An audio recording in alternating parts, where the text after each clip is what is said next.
Third Future, BEAS, Citizens for New Louisiana, et al., Working Together to Dismantle History, Censor Books. By Carl Chevik.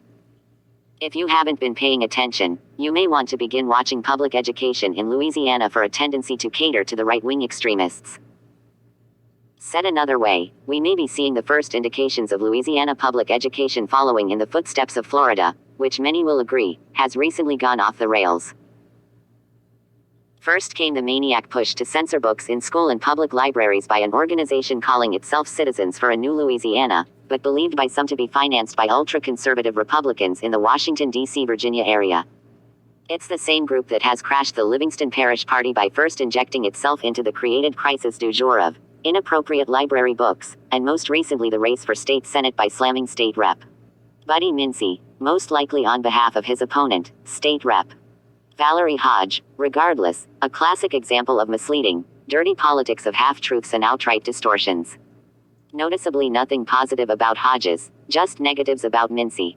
That's because campaign contribution limitations prohibit these clowns from endorsing a candidate. They can only sling hog excrement because that's where they live. Next came news that the Board of Elementary and Secondary Education had approved an outfit calling itself Third Future was taking over operations of the former Prescott Middle School in Baton Rouge for the next 3 school years.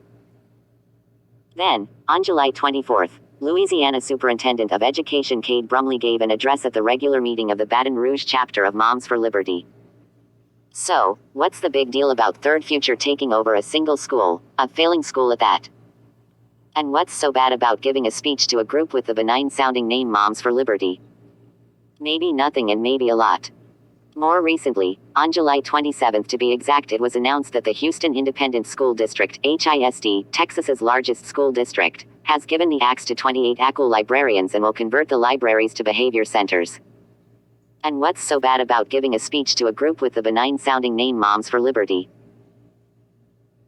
Nothing, except that the Southern Poverty Law Center, SPLC, has classified the national organization as a hate group with the sole intent of creating chaos and disrupting public education with the rewriting of history to fit a conservative agenda. Read book censorship, eliminating any mention of slavery, civil rights, or the massacre of Native Americans. Again, what's the big deal? Well, the superintendent of the HISD is one Mike Miles, founder of Third Future. Of course, since becoming the HISD superintendent, Miles went through the motions of separating himself from Third Future by appointing his sister, Shirley Miles, to succeed him as executive director of schools.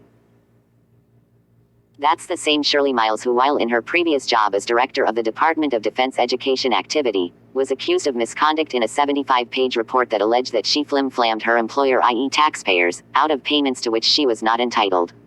In other words, financial improprieties involving travel reimbursements. So, by connecting the dots, I've come up with my own wholly viable conspiracy theory. There are evil forces flying under our radar that would undermine education and basic human rights while reinvigorating the dark days of Jim Crow.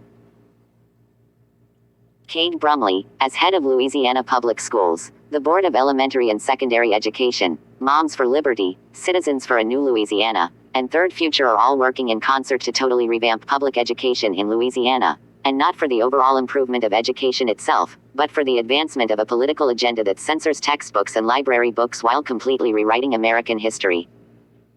Florida, thanks to Ron DeSantis and a pliant Florida legislature, has already made education in that state a laughingstock. And it's not just on the elementary and secondary school levels, but higher education as well.